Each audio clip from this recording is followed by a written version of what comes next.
Grand Sports Center. It's always good to be here. It's a Tuesday edition of the program, and as usual, we have quite an interesting package for you. I am Donald Agbabobo, and quickly running through the top stories we have. We shall be taking a look at the situation with Barcelona as the La Liga giant risk they are indebted to the tune of $112 million in transfer fees. And these are real dire situations, times for them, as their finances has plummeted drastically. And in Nigeria Professional Football League, Eyimba recorded their first away victory as they beat Adamawa United 2-1 yesterday in the continuation of the Nigeria Professional Football League matches week 6. Nigerian Basketball Federation (NBBF) have started making plans for commencement of the Nigerian Basketball League, just as they await the verdict of the court case, which has so far prevented the league from holding the last 3 years. The verdict on the court case is expected to be made today at an Abuja High Court, and in anticipation of a favorable decision, the league may go ahead. So they're already making plans towards that. We shall be looking at the plans being put in place. Frank Lampard is no longer news that he's been sacked by Chelsea.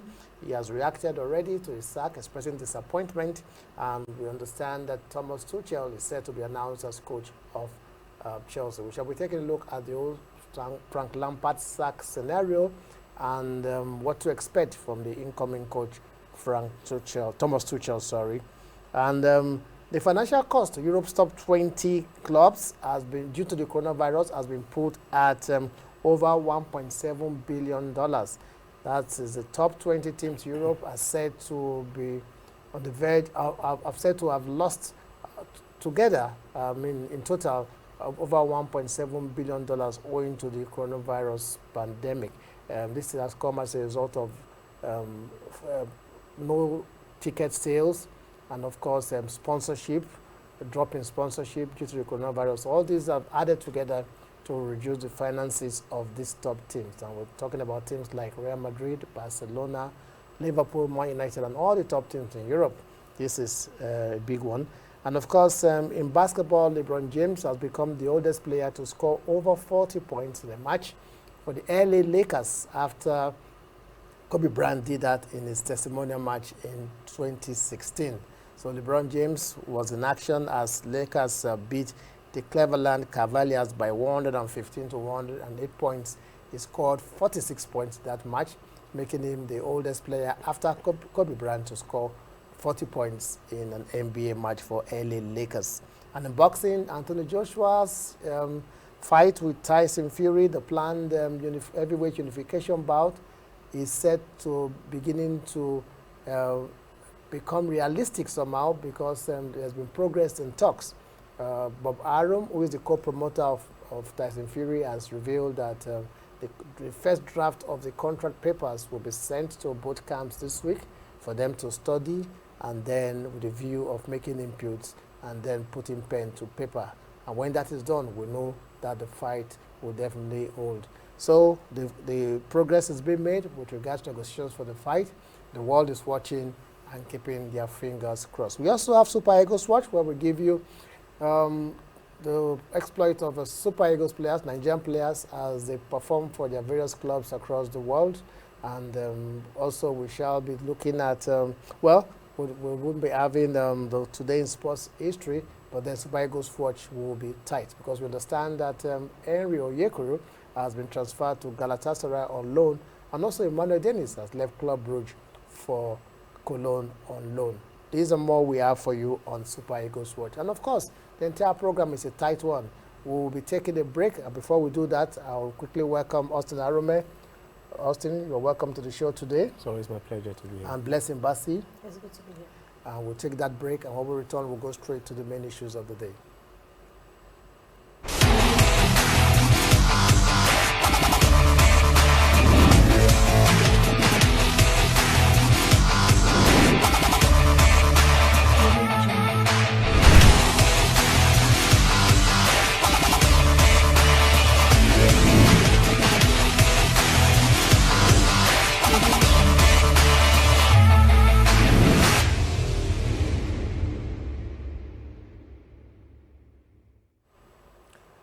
La Liga giants, Barcelona risk insolvency should things continue this way because their finances have plummeted drastically, which has seen them indebted to 19 clubs to the tune of whopping $112 million.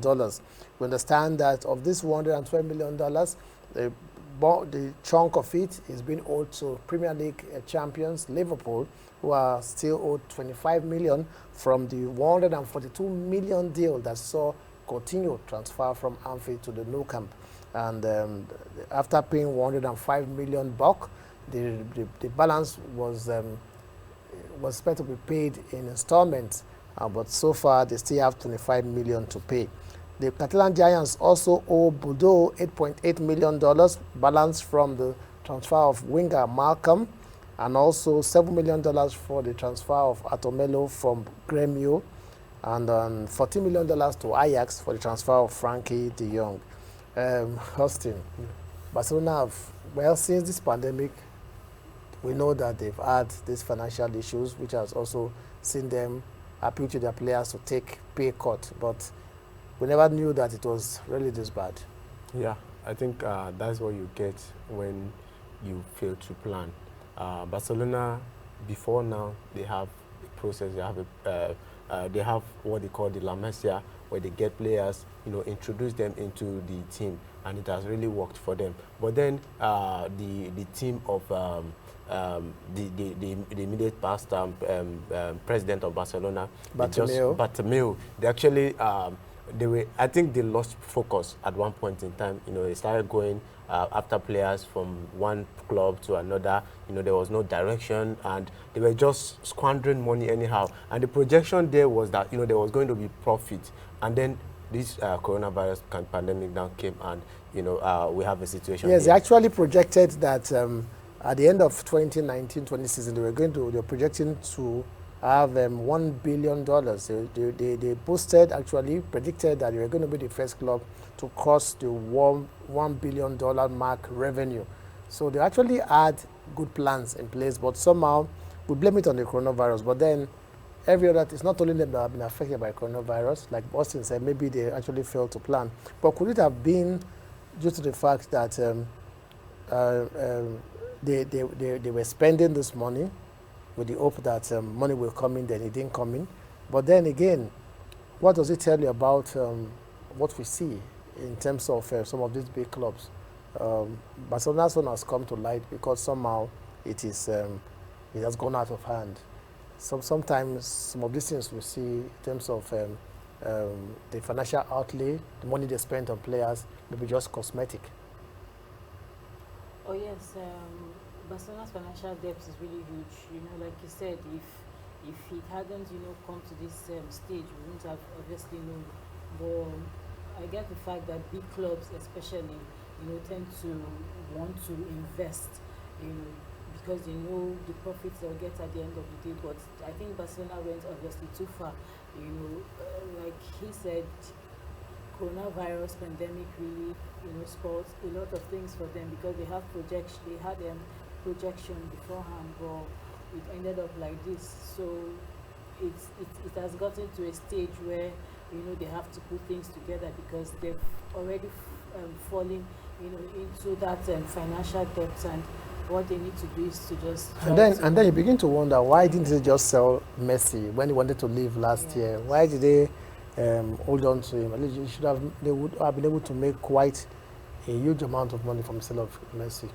Yes, that's another perspective because Messi obviously, wanted to leave at every point, but one thing to another, the fact that they probably have reasons, for keeping Messi and the rest, and he has a lot of money on his head. If they had sold him, like you said, it would have, solved a lot of issues for them. Well,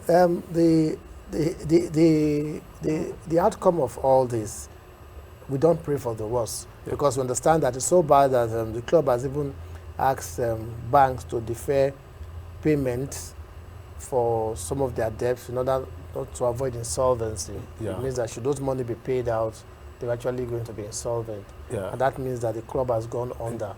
And Barcelona may likely be relegated, play in the fourth division. It has happened to other clubs in the past. The one I can actually fully remember now is Glasgow Rangers in Scotland. Glasgow Rangers and Celtic are the two top teams in Scotland, but at some point Glasgow Rangers had to play in the third tier of Scottish football because they had this issue of financial problems. But now they've come back to they had to work their way up back to the Scottish Premier division again. But then for Barcelona, this will not be good story at all. It will not be a good story. Just like you said, I think I remember the case of Portsmouth. Up to this very moment, Portsmouth has not been able to recover from that. We saw Wigan Athletic too. They have to solicit for funds from their ex-players. Even our own Victor Moses actually contributed to that. And so, in the case of Liverpool, it almost happened when Tom Hicks and George Gilles were in charge before the Fenway Sports stepped in. And I think Barcelona might need something like that. They have to let go of that traditional way of running things. Yes, indeed. Well, this is not good news from Barcelona, and I'm sure that if Barcelona was to be put up for sale, there'll be a lot of interest because I know that people will be willing to actually cash in and be part of Barcelona. Barcelona is a close-knit team. It is a club's, it's a fans team, and they have their board of directors, and of course they have their way of doing their own thing. At some point, they didn't even have. They didn't have sponsors. Talking about sponsors on their jerseys. They didn't have sponsors. I think they only recently had UNICEF on their jerseys, which means that they were not like the traditional teams that have rights for their jersey, have a sponsor's logo on their jersey, and they sell it at high price. Barcelona were just free. Their jersey was very blank until they had this deal with UNICEF, and it's even like a promotion for UNICEF, a kind of humanitarian gesture by Barcelona. So it's a team that has prided itself in being able to hold its own at any point in time without even having to go cap in hand asking for funds. But it appears they have to do a rethink and find a way of raising funds in order to get out of this financial situation they are in. Because the last thing any football fan wants to see, whether Barcelona fans or not, is to see them go under and go, what will happen to the Clásico? Well, we don't even want to think about that. So we hope that Barcelona gets out of this financial mess and get themselves together again.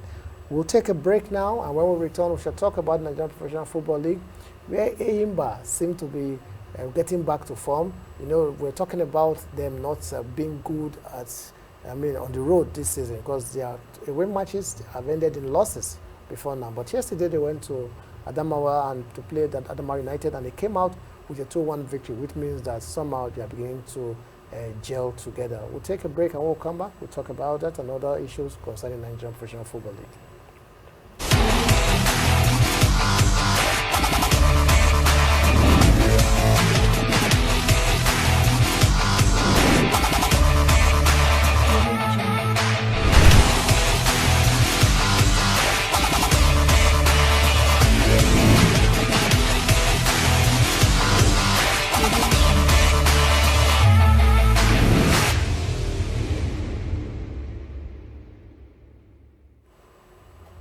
Welcome back. It's still the Grand Sports Center, and Eyimba of Aba seem to be getting it right. Probably, maybe since they know that they'll be playing Rivers United in the next round of the Confederations Cup, they now understand that, hey, they have a tough match coming up. Because before now, they've actually not been doing well playing away, but yesterday they did very well, beating Adamawa United by 2-1 in the continuation of week 6 of the Nigerian Professional Football League. So for Eyimba, can we say that we are beginning to get back to the Eyimba of old that we used to know? If you'd ask me, Eyimba is not smooth sailing at this point. I know, we all know that Adamawa United are obviously in the relegation table at this point, so they just scored 2-1 against Adamawa United, and I feel like that's not enough. They should have done a better. They should have showed their superiority. Exactly, judging to the fact that they are going to play the Confederation Cup against them. But blessed in this league so far this year, not every team has been very strong. No team has actually been a pushover, if I may use that word. So results like this, 2-1 away from home, I don't think it's that bad. Yeah, it's not bad. Or maybe because of the pedigree of Eyimba, maybe you could say that. Yes, I think because of the pedigree of Eyimba, because I still didn't feel comfortable enough.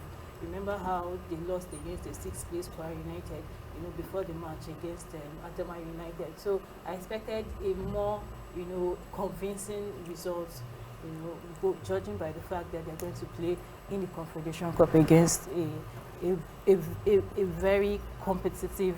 But then, if you have to look at it critically, we saw that Enyimba actually, they rested some of their big boys, the likes of Victor Anemena. He did not feature in that match. Austin Oladipo did not feature in that match. Their number 1 goalkeeper, Olufemi Thomas, it didn't actually feature in that match. So I expected, that kind of thing to happen. So I believe it's actually they saw it like a kind of game they can use to experiment, and it actually worked out for them. Winning 2-1 and with so much changes in the team, I believe it's a good result, irrespective of the fact that Adamawa United, they are the whipping boys of the league this season. They've not won any match. They've drawn 2, but they've not won any match. So I believe it's, if you ask me, I would say it's a good result for Enyimba. So somehow, Blessing at the point when he said Enyimba should be more convincing, because Adamawa, they are not going through the best of times. But then a resurgent Enyimba, an Enyimba side that is now playing like we expect them to play, and which means that probably they are beginning to gel, like I said earlier. Looking ahead now to the Confederations match against Rivers United, probably we have a very, very tough game in our hands. Yeah, the game against Rivers United is going to be a very tough game, judging by the fact that Rivers United has been outstanding. The fact that they beat Bufentus Celtic in their last game 3-0.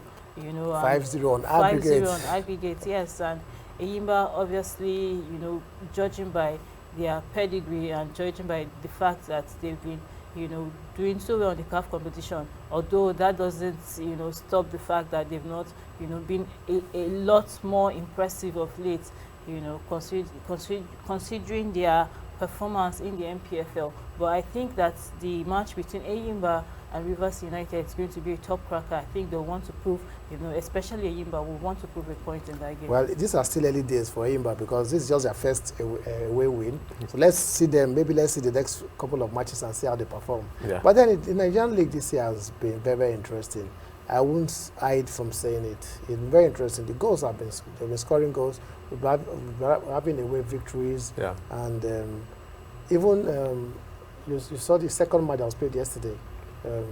Jigawa, Wiki Tourist beat Jigawa Golden Stars. Yeah. Wiki Tourist.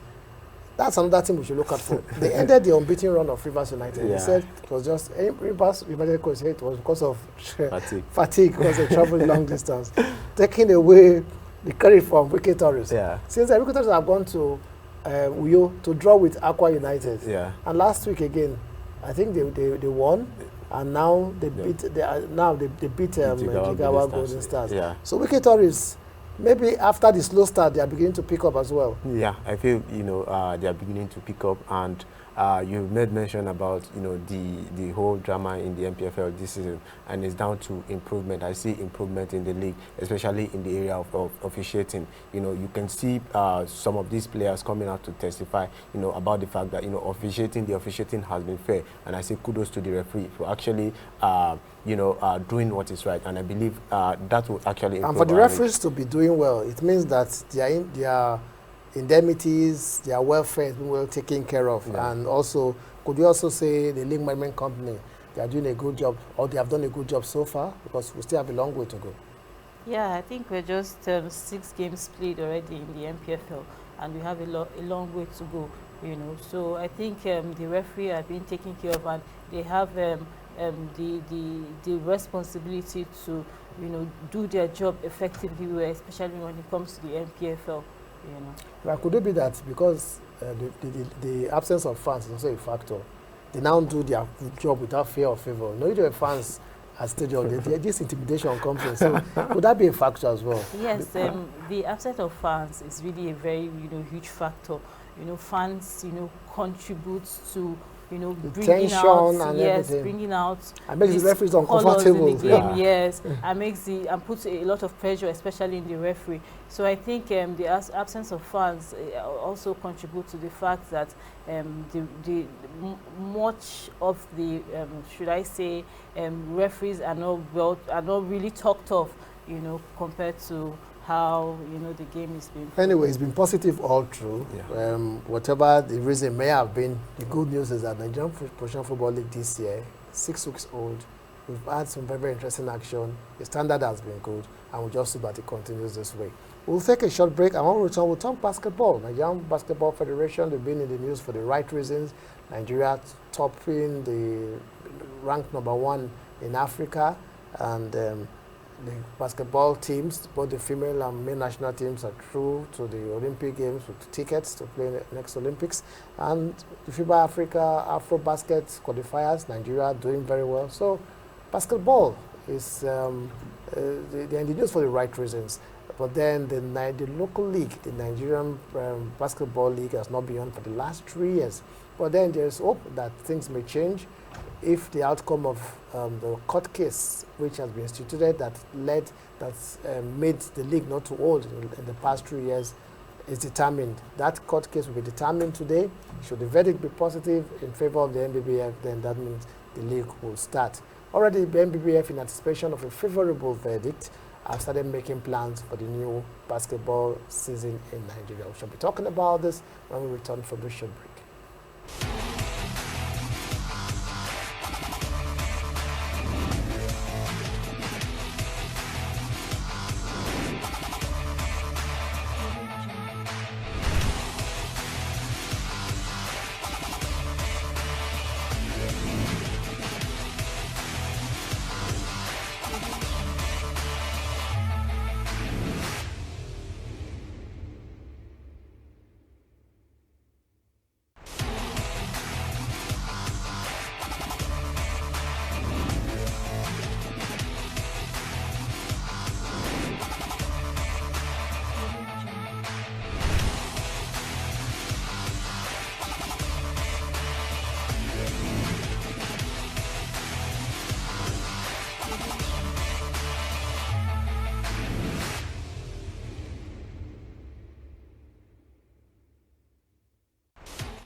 Welcome back to the Grand Sports Center. Next, we'll talk basketball. The Nigerian Basketball Federation already going ahead to plan for the new basketball season. And we know that the case will be determined today, but it's not, we're not allowed to talk about the case itself because it's left to the court to determine who wins, whether we'll get back to see league for basketball action in the country or not. But then the NBBF have done one good thing, despite the fact that they've gone ahead to prepare in anticipation of a favorable judgment. Yeah. But then the league has been off for 3 years. We can't wait for it to start. Yeah, we can't actually wait for it to start, especially with the fact that we have to send representatives for continental competitions, and we keep talking about preparing our team for continental competitions. And when you have a situation like that, you have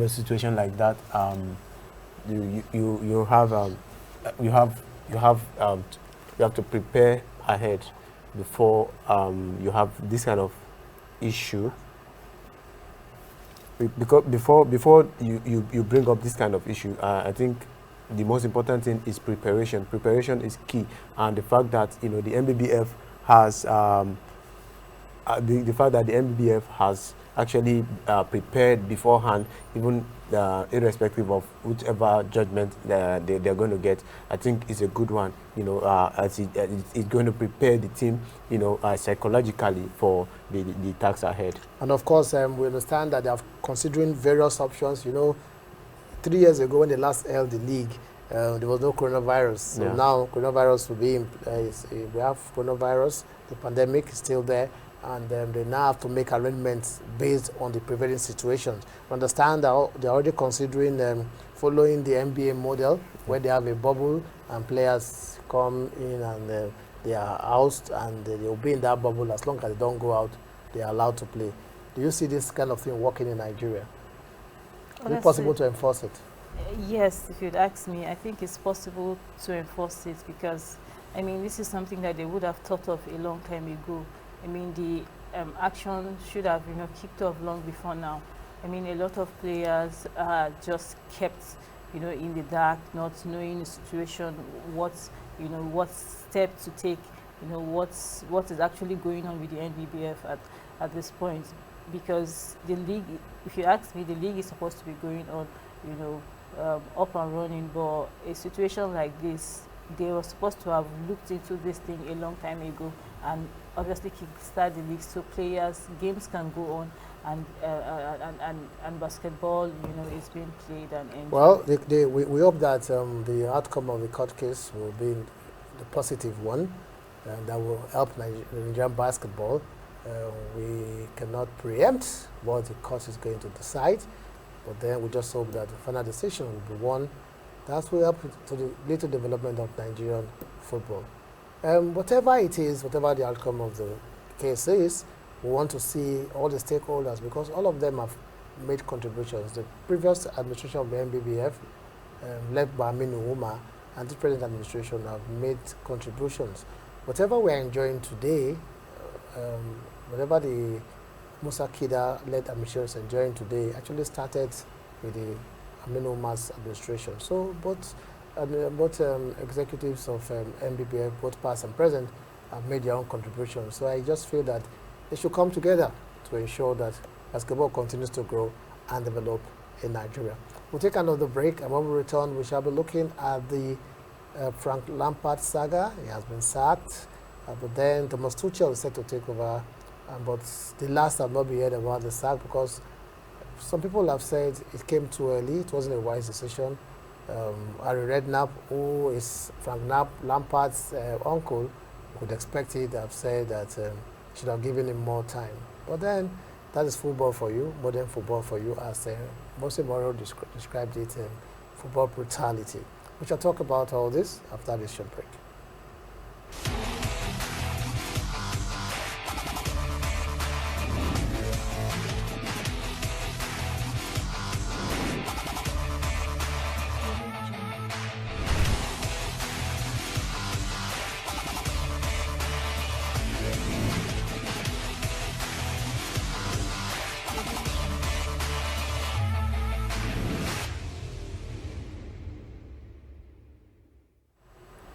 Welcome back to the Grand Sports Center. And Frank Lampard's no longer news, has left his position as coach of Chelsea. He was actually sacked by Chelsea yesterday, and a lot of reaction has changed. But for me, the interesting is that whenever a coach is sacked, the club always says it was a difficult decision to take.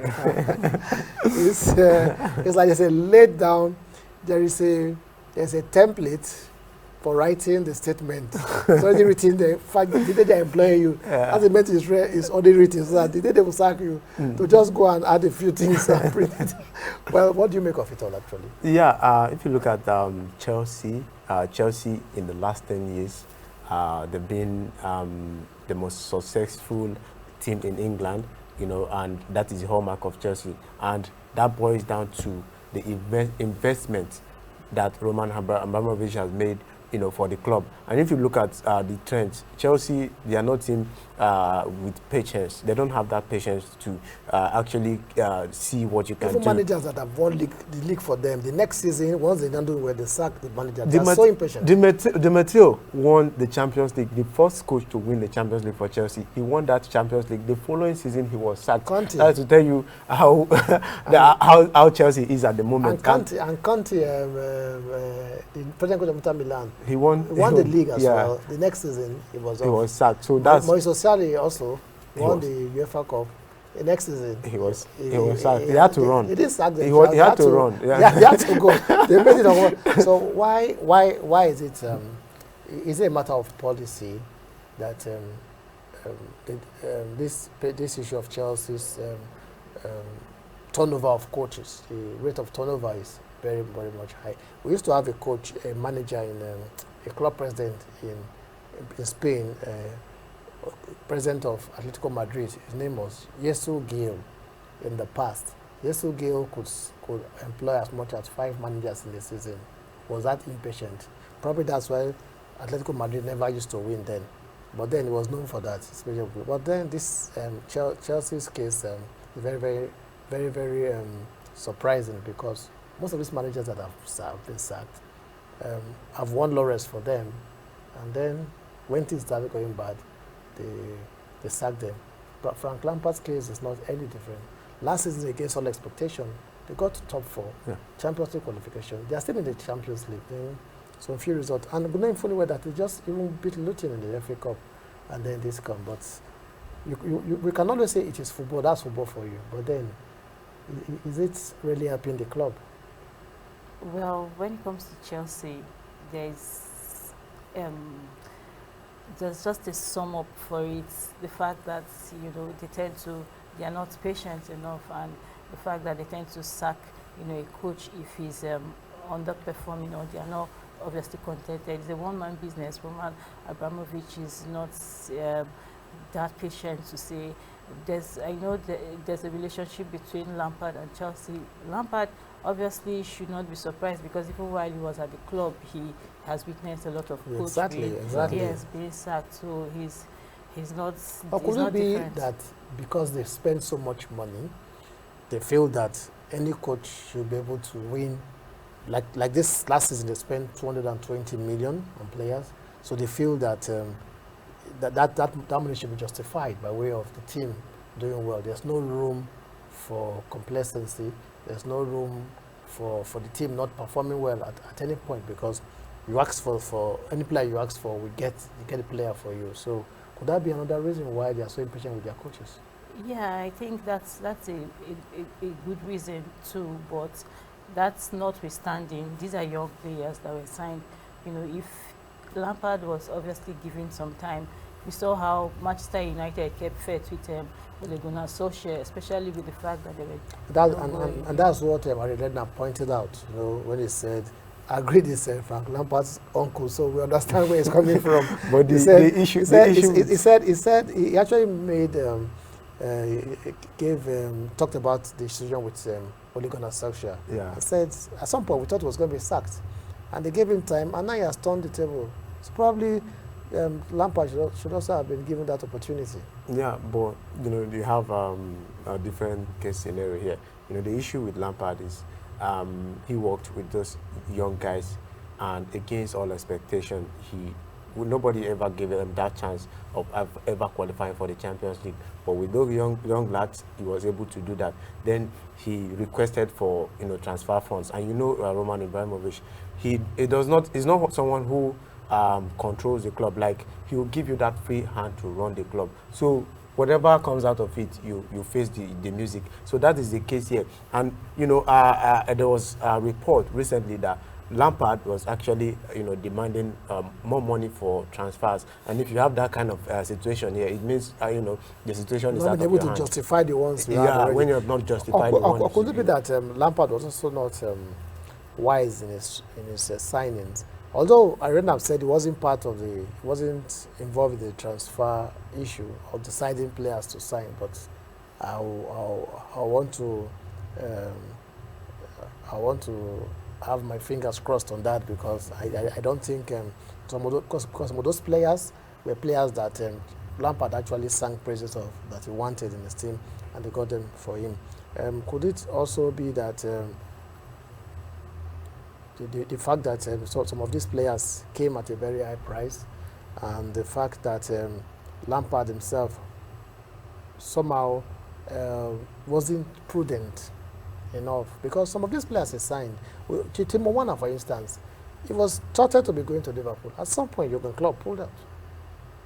There was a reason why he pulled out of the deal, and maybe they felt that Timo Werner wasn't the amount being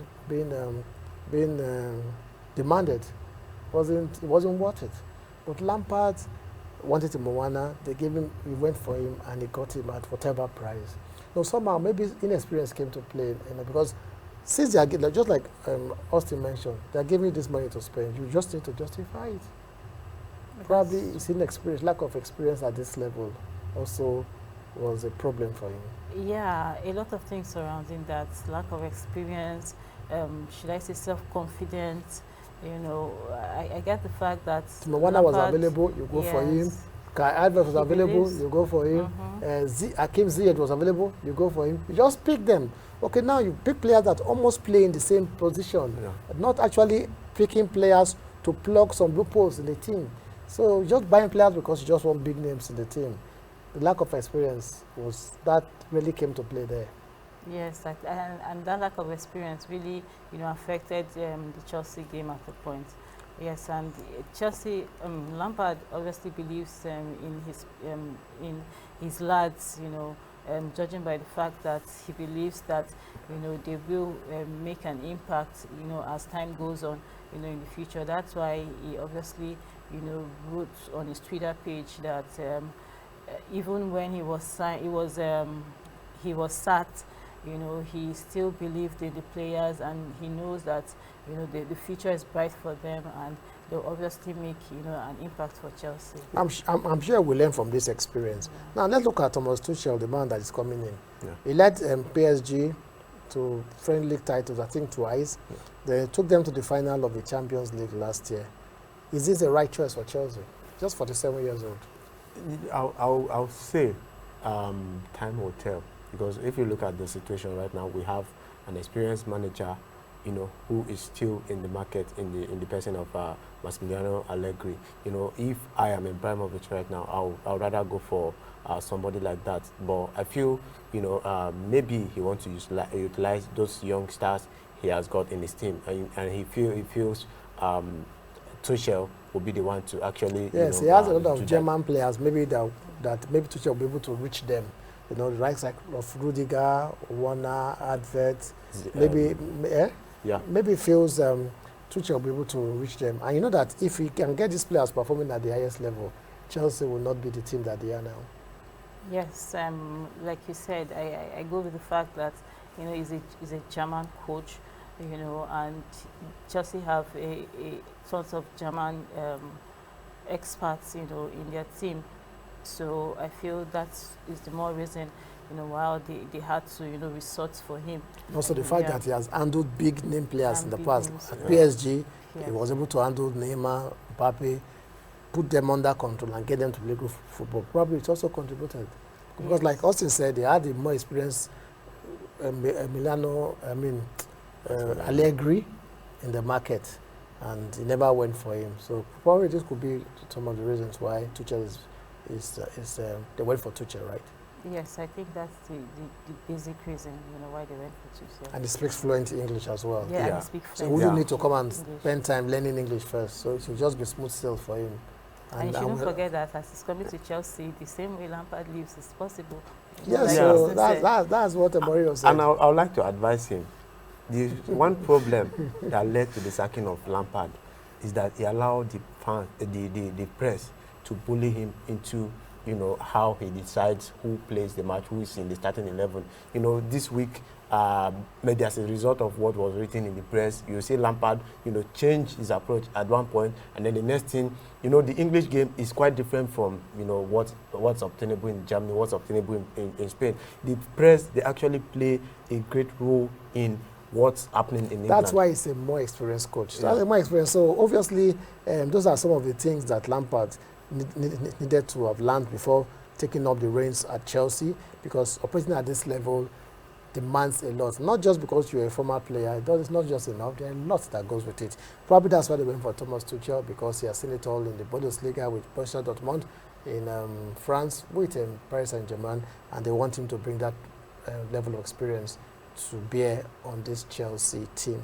Well, so much about Chelsea. Before we close it on English football, let's just quickly give you the matches for today. We have Premier League matches today, and these matches are coming fast and thick. We have FA Cup matches at the weekend, and today, Tuesday, Premier League matches have started.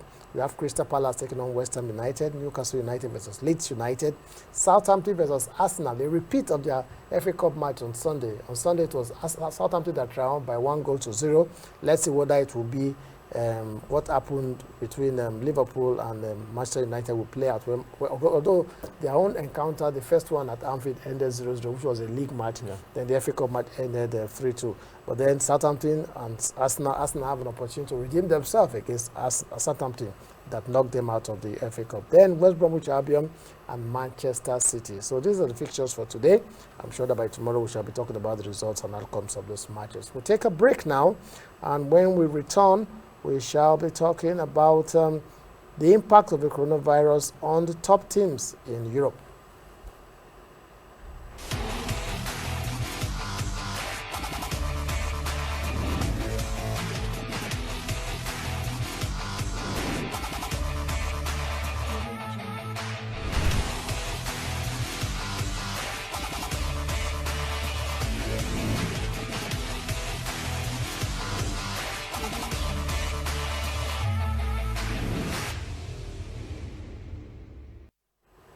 Welcome back to the Grand Sports Center, and we're gradually running out of time, but then we'll see what we can do with the little time we have left. The coronavirus pandemic is said to cost Europe's top 20 richest football clubs over $1.7 billion by the end of this season, which means that they would have lost over $1.7 billion in revenue collectively by the end of this season. That's a huge amount of money, and this is money that they would have accrued from match day revenue, from broadcast rights, from sponsorship. So the pandemic has actually impacted much on the finances of clubs. We were talking about Barcelona earlier, and now we can see that not just Barcelona, though their own is just astronomical because of the level, but other clubs too are not. They also have their own financial difficulties, because you could see that teams like Real Madrid, Bayern Munich, Manchester United, Liverpool, Chelsea, that make up the top 20 have all experienced drop in their finances. Austin, if this thing continues, can we still have football at the level we're having now? It will take time. It might take time, but then it will come back again. And that is if we can return to normalcy as soon as possible. The match day revenue the clubs get actually make up for the bulk of the revenue, the revenue inflow into the club. And if you don't have fans coming in, and that's going to affect the club. So at this point, the effect is already enormous. Do you believe that we are in a transfer window? Yeah. And nothing is happening? The transfer window opened on the 1st of January, yeah, and it will end first week of February. Then you could we've had barely or no transfers between clubs. The best you can see has been loan moves, yeah, and people that are out of contract. So what I'm looking at, if this continues, even at the end of the season, players will just stay put, yeah, and then we'll not have transfers, and that impacts much on the quality of the game, because teams will not be improving, yeah, and the teams will not be actually trying to also build their teams. Yeah, and on a positive side, it's good for some clubs, bridge that gap, and they won't have to fight too much to actually keep their prized asset. But on the negative side, it's going to affect the quality of the game, in the sense that sometimes when you are at your lower ebb as a team, you need something fresh to actually keep you going, and that is not happening right now. And that is why you see upsets here and there. And even despite the fact that you see these upsets, some of these teams, they don't know what to do, because they cannot sign at this point in time. So I believe that is one of the major problems we're having right now. Blessing, we're talking about the top 20 richest clubs. What about the smaller clubs? Obviously, you're also having financial issues. Do you see us having clubs going under at the end of the season if this trend continue? Because if it continues like this, obviously, some clubs definitely will not be able to cope. Some will be able to cope, still forge ahead, but obviously many will not be able to cope. Yeah, let me start with the fact that coronavirus has really been a big blow when it comes to football, especially big clubs are suffering, the smaller clubs are suffering. I think if it continues like this, like you said, I think some clubs will obviously, go under, and I feel, especially with the absence of fans and so many means of generating revenue is not there at this point, and even their lenders, a lot of clubs are owing, and it has affected them and affected them financially. Like you mentioned, the transfer market and a lot of things are not moving as smooth, and I feel football is, should I say, transcend in such a way that we tend to enjoy it as it comes. New innovations, new things comes, and old things, go away. So if it doesn't go smooth as it used to be, then it's going to be a problem, especially for smaller clubs. And we understand that at the beginning of this season there was financial bailout for clubs, even the ones local league, in the lower leagues. But how long can the government continue to play this role of Father Christmas? So it remains to be seen. We just hope that things turn around for the better, and that the finances of clubs improve so that the game will still continue. We'll take another break, and when we return, we'll see what we can do. There's basketball to talk about, and there's also boxing to talk about. LeBron James is living his dream at LA Lakers. Scored 40 points last night as they beat Cleveland Cavaliers 115 to 108 points. In doing that, he became the second oldest player to score 40 points in the match for LA Lakers after the great Kobe Bryant, whose anniversary of his death we'll celebrate today. We shall be talking about this when we come back from this short break, time permitting.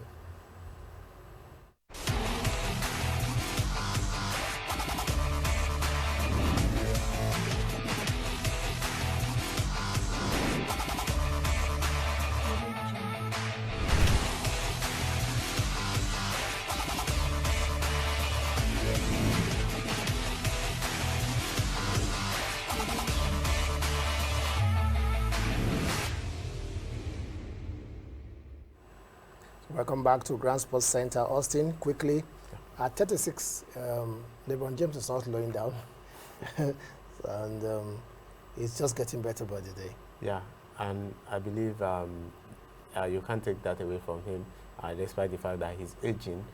Is still doing it. But then it's actually down to the fact that he has teammates who are selfless, who are willing to allow him take the center stage, and willing to allow him, be the center of attention.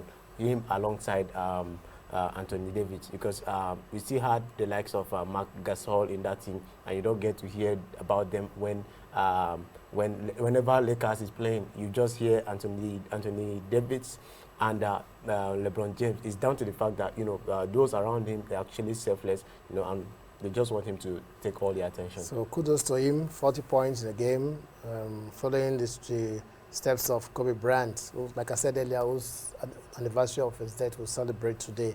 And given the fact that, for me, one interesting fact is that we had 2 female referees in the NBA officials in the NBA yesterday, the match between Orlando Magic and Charlotte Hornets. Orlando Magic won for only the second time as they beat Charlotte Hornets 117 to 108 points. That was not the story. The big news is that you had 2 female officials in action. We had Natalia Sago and Jenna Schroeder, female officials in the NBA. They are among 7 female officials who are actually officiating the NBA this season. This is a breakthrough. This is something that people have always talking about having female officials in the game. We already see the same female referees in football, but for basketball, especially at the highest level of the NBA, we've not actually had it this good with female officials. Yes, what can I say? It's really a good thing. I don't see it as a big deal. I just see it as, part of the process. I just see it as, an impressive way of saying, okay, gender equality, whether you're male or you're female, we should enjoy the game of basketball at all levels, whether you are a referee or you're a player, so. Yes, indeed, and we wish them luck, and we hope that more female officials will come into the NBA. Well, I would have dwelt much on the NBA, but because of time, we'll quickly talk about Anthony Joshua's fight, Tyson Fury.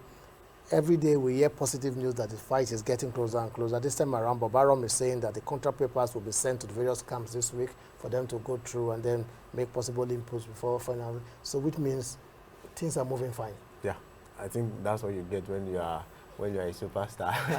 And we are looking forward to the fight holding this year. Yes, fans obviously cannot wait for that fight. But the venue still remains a mystery, though most people wanted it to be in Britain because most fighters are from Britain. There would have been a very big thing. But because of the coronavirus situation, Britain is gradually not being considered. Babaram says they are looking more at the Middle East because they are having offers from there to come and stage the fight. And also looking at the money that comes with it, because if we take a fight to the Middle East, it means that there will be big money that will be changing hands. So we'll keep our fingers crossed on this fight. We're going to talk about it and hope that it happens this year. We are coasting home. We are almost home, but just quickly before we wrap up, Super Eagles watch. Emmanuel Dennis has joined Cologne from Club Brugge on loan till the end of the season.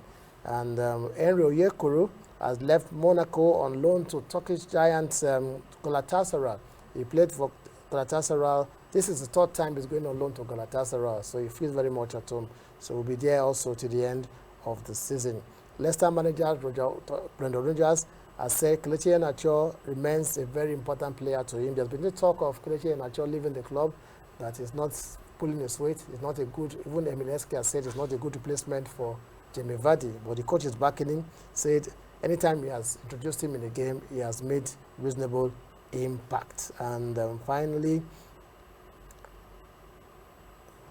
West Bromwich Albion manager Sam Allardyce has confirmed that they are indeed interested in Super Eagles captain Ahmed Musa. We reported on this station yesterday, on this program, that Ahmed Musa is set to join West Brom. Sam Allardyce has confirmed their interest, said they have made requests for a visa for him to come to have a medical. Should he pass his medical, it will be signed. This will wrap it up on the Super Eagles Watch and also on the Grand Sports Center for today. We hope you've had a nice time with us. We'll be back same time, same station tomorrow with another interesting edition. And as always, we're looking forward to having you join us once again. Austin Arume, thank you for being part of the show. Thank you for having me. I'm Blessing Bassi. It's a pleasure. I'm Donald Agbavobo. On behalf of all of us and the entire production crew, enjoy the rest of the day.